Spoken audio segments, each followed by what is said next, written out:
Today, we uncover how a forgotten 1878 law suddenly became the center of America's biggest modern legal fight. The Posse Comitatus Act, born from chaos, fear, and a disputed election, was meant to keep U.S. soldiers away from domestic policing forever. But nearly 150 years later, soldiers are back on American streets, governors are rebelling, courts are split, and the old boundaries are collapsing. This is the story of how a nation tried to separate military power from civilian life, and how that line is now breaking in real time. This is Backbone History, where we uncover the stories they don't want you to remember. What you're about to hear will change everything you think you know about America. After the Civil War, the United States did not heal. It entered a long, tense limbo. Federal troops remained in the South for more than a decade, acting as the only shield protecting millions of newly freed Black Americans from violent militias desperate to restore the old order. Soldiers guarded polling stations, patrolled burned streets, and enforced civil rights in communities still smoldering from war. But to many white Southerners, this felt like military occupation, a humiliation that refused to end. Then came the election of 1876, one of the most chaotic in U.S. history. Ballots were contested, states submitted conflicting results, and mobs surrounded courthouses. Armed militias clashed with federal troops. For months, the presidency hung in limbo while America teetered on the edge of renewed civil conflict. Behind closed doors, political dealmakers crafted a secret pact, the Compromise of 1877. In exchange for awarding the presidency to Rutherford B. Hayes, federal troops would be withdrawn from the South. Overnight, Reconstruction collapsed. Freedmen lost their only line of protection. White supremacist groups regained control. Violence surged, and Congress, shaken by how dangerously close the nation had come to military influence in elections, sought to prevent such power from ever returning. Their answer was the Posse Comitatus Act of 1878, a law with one mission: keep the army out of civilian policing. For generations, it served as a symbolic wall between military force and domestic life. But today, that wall is cracking. Modern crises, riots, mass protests, political unrest, and emergency deployments have revived the same fears that haunted Congress in 1878. Troops again patrol American streets. Governors resist federal orders. Courts issue conflicting rulings. And the legal boundaries meant to separate civilian authority from military force grow thinner by the day. The story you're about to hear spans 150 years of hidden legal wars, broken promises, political deals, constitutional loopholes, and presidents testing the limits of their power. It is a story born in the ashes of the Civil War and exploding again in our own century. The election of 1876 was not just an election, it was a national meltdown. From the moment the polls opened, Americans realized the country stood on the brink of something far darker than political rivalry. In the South, armed militias, some still wearing remnants of Confederate uniforms, hovered around polling stations, intimidating voters and disrupting lines. Federal troops tried to keep order, but the chaos grew faster than they could contain it. Inside cramped wooden polling rooms, ballots were mishandled, challenged, discarded, and in some places, duplicated. Outside, mobs shouted accusations of fraud and treason as tension boiled in the streets. 3 states, Florida, Louisiana, and South Carolina, became the epicenter of the storm. Each sent in 2 different sets of election results, one from Republican officials, one from Democrats. Each side claimed the other had stolen votes, intimidated voters, or falsified returns. Newspapers published contradictory headlines, telegraph offices buzzed with frantic updates, and rumors spread that militias planned to seize courthouses if their candidate wasn't declared the winner. By the time the dust settled, the presidency was a question mark.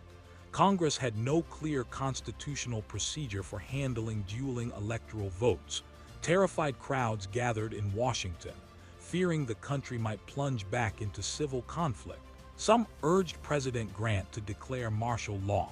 Others warned that any military intervention would destroy the republic. Desperate for a solution, Congress formed a special electoral commission consisting of senators, representatives, and Supreme Court justices. But the commission was hopelessly divided. Behind closed doors, arguments erupted into shouting matches as each side fought to claim victory. Meanwhile, America held its breath. For months, the entire country existed in a political vacuum. Yet while the nation watched these official proceedings, the real decision was being shaped far from Congress. Quiet negotiations in hotel rooms and private suites crafted what would later become the Compromise of 1877, a shadow deal that traded the presidency for the withdrawal of federal troops from the South. But at that moment, in the closing months of 1876, no one knew that. All Americans knew was that the vote had failed, the system had broken, and the nation was drifting toward the edge of a second civil war. While the Electoral Commission fought publicly, the true battle for the presidency unfolded far from the Capitol. Inside dimly lit hotel rooms, private parlors, and smoke-choked back corridors where reporters were not allowed, and history would not record the conversations. It was here, in quiet shadows, that the Compromise of 1877 began to take shape. Democrats believed Samuel J. Tilden was the rightful president, having won the popular vote and likely winning several contested states. Republicans, desperate to secure the White House for Rutherford B. Hayes, understood they needed something extraordinary to break the deadlock. What happened next was not a negotiation. It was a political exchange that would alter the fate of millions. At the elegant Wormley Hotel in Washington, leaders from both parties met under the polite disguise of private consultation. Expensive cigar smoke curled through the air, mixing with whispers over maps of southern states and sealed notes passed under tables. The Democrats had one non-negotiable demand: the complete withdrawal of federal troops from the South. Those troops were the last barrier protecting newly freed Black Americans from violent paramilitary groups eager to reclaim control. The Republicans knew exactly what that meant, but they also knew it would secure Hayes the presidency. Slowly, deliberately, the terms came together. The Democrats would accept Hayes as president. Hayes, in return, would remove the remaining federal soldiers from Louisiana and South Carolina, effectively collapsing the final structures of Reconstruction. Other unofficial promises circulated: new Southern railroads, federal investment, and an unspoken agreement that the North would stop interfering in Southern affairs. These decisions were not voted on, not discussed in Congress, not debated on the floor of the House. They were arranged like a business transaction behind closed doors. And when the Electoral Commission announced Hayes as president, the public never knew the real cost. The results were immediate and devastating. Federal troops withdrew. State governments captured by white supremacist militias tightened their grip. Laws restricting Black voting appeared almost overnight. Freedmen who had placed their hopes in Reconstruction suddenly faced a new era of terror without federal protection. Newspapers celebrated a peaceful transition, unaware or unwilling to admit that a political bargain had traded away the civil rights of millions. Out of this betrayal, Congress, ashamed of how close the crisis came to military intervention, began drafting a law to prevent any president from ever again using federal troops to shape domestic politics. That law, forged in fear and hypocrisy, became the Posse Comitatus Act. But the damage from the Compromise of 1877 was already irreversible. When the Civil War ended, the South did not return to peace. It entered a bruised and unstable world where the military became the fragile thread holding society together. Federal soldiers oversaw daily life in many towns. They patrolled streets still littered with burned timber, guarded courthouses, and protected freedmen who were trying to build their first schools and homes. The military presence kept violent paramilitary groups at bay, but it also fueled resentment among white Southerners who viewed the soldiers as occupying forces. Every day felt like a delicate balance between protection and provocation. For newly freed Black Americans, the soldiers represented survival. Families visited military outposts to report stolen wages, missing relatives, burned homes, and acts of terror committed by night riders determined to drag the South back into white supremacy. Soldiers listened, recorded statements, and dispatched patrols when possible, but the violence was relentless and federal forces were stretched thin. In some areas, troops slept in shifts while families camped outside the barracks for safety.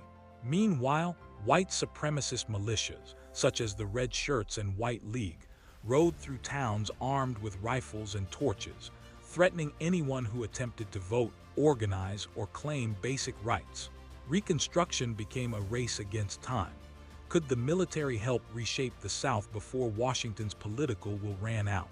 In crowded wooden courthouses, federal officers tried to enforce laws that local sheriffs refused to honor. In rural cotton fields, cavalry riders chased rumors of lynchings and arson. In hidden night schools, freedmen learned to read and write by lantern light, always watching the door for approaching riders. Every advancement felt fragile, temporary, and overshadowed by the fear that one day the soldiers might leave. And then, because of the Compromise of 1877, they did. As federal troops marched away, freedmen watched silently, knowing their last line of defense was disappearing.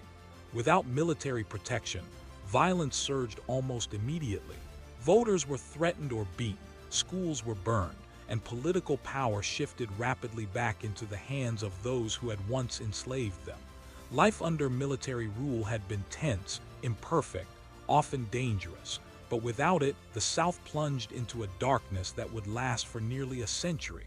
This turbulent era, the fragile attempts, the violent resistance, the small victories, and the devastating losses, would become the final spark convincing Congress to create the Posse Comitatus Act, hoping such military involvement in civilian life would never happen again. After the disputed election finally ended and the Compromise of 1877 took effect, Washington found itself confronting a terrifying truth. The United States had nearly allowed the military to decide a presidential election. Soldiers had guarded polling stations, secured courthouses, protected ballot vaults, and patrolled streets during political breakdown. The memory of mobs surrounding state houses, militias threatening violence, and federal troops standing between rival factions was fresh, raw, and deeply embarrassing to Congress. For years, the Army had served as the backbone of Reconstruction, escorting freedmen to vote, suppressing violent militias, enforcing court orders, and intervening in racial terror campaigns where local officials refused to act. But once Reconstruction collapsed and political power in the South shifted back to white supremacist governments, the same leaders who once demanded military protection now argued that federal troops represented tyranny. The Army, they said, must never again be used to police American civilians. Across Washington, newspapers published fiery editorials condemning military involvement in domestic affairs. Southern politicians shouted in Congress about military occupation, federal overreach, and restoring liberty. Northern lawmakers, humiliated by how close the country had come to civil war during the electoral crisis, quietly agreed something needed to change.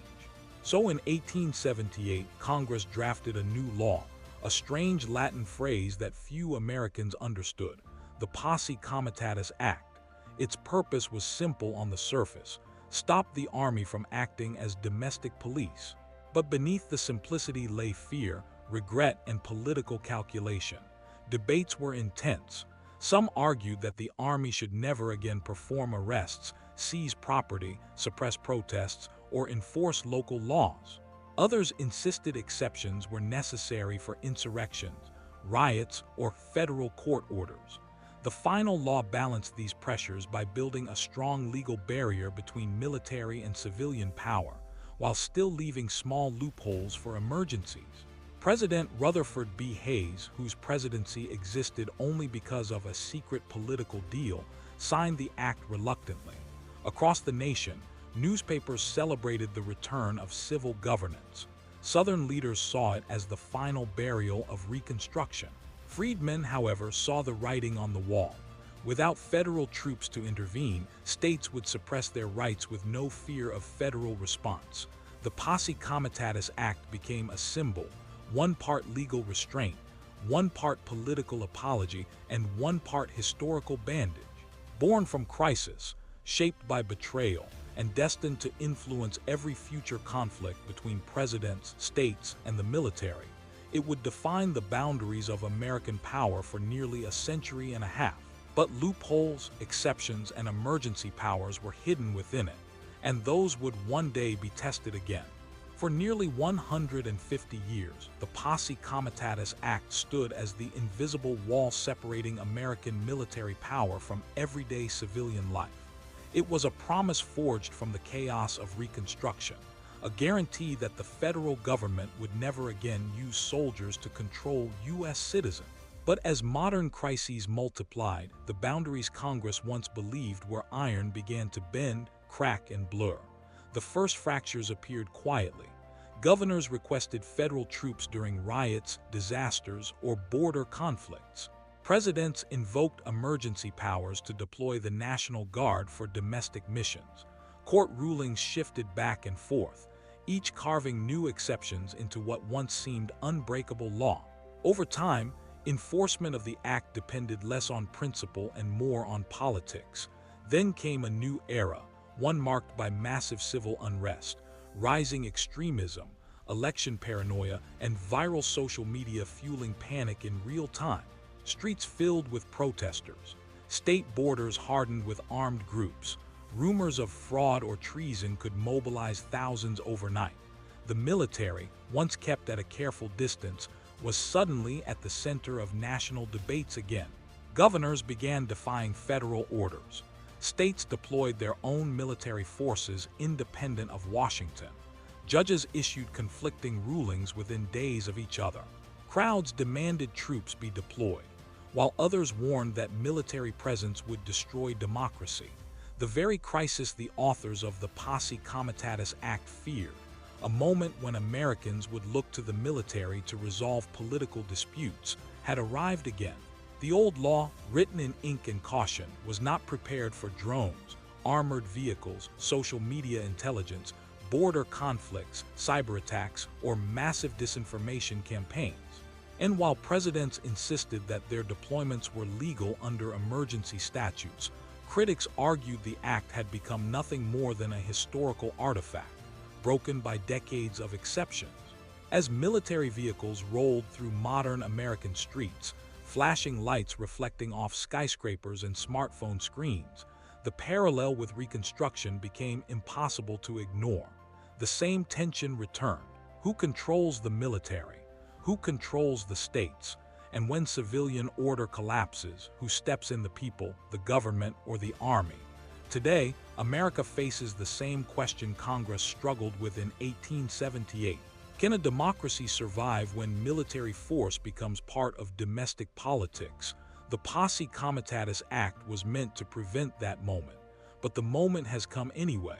And whether the law survives or fails will determine not just the role of the military, but the future shape of American democracy itself. Thank you for watching this video. Subscribe to Backbone History for deeper, untold stories, because every moment in history has a backbone.